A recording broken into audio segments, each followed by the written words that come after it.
C'est l'une des principales routes d'accès à l'Espagne. Ce matin, la N134 s'est effondrée à une vingtaine de kilomètres de la frontière.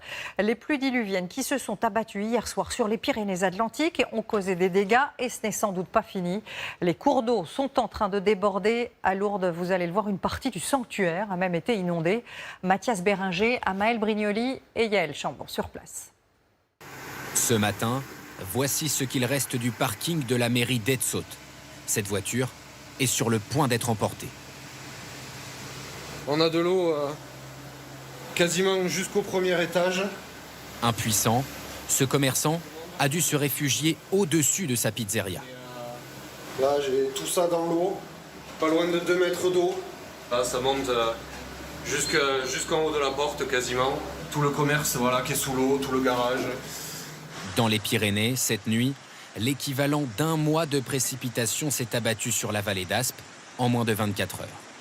Dans ces villages, à flanc de montagne, l'eau s'est accumulée. 300 foyers sont privés d'électricité. Quelques kilomètres plus au sud, à Urdos, la route s'est effondrée. Impossible pour les voitures ou les poids lourds d'emprunter cet axe très fréquenté pour allier l'Espagne. Dans le département voisin, la ville de Lourdes est elle aussi touchée.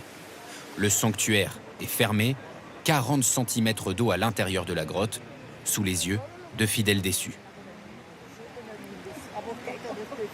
Pour moi, c'est très impressionnant. Je suis au camping, alors j'espère que ça va pas augmenter. Après la crue, tôt ce matin du Gave de Pau, cette commerçante, habituée à de telles intempéries, a rapidement mis en place un système de pompage. C'était jusqu'où ce matin ? Jusque là, jusqu'au premier. Dans le centre-ville, certaines rues sont fermées.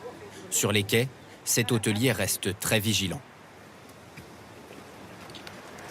Là, nous avons installé des bâtards d'eau.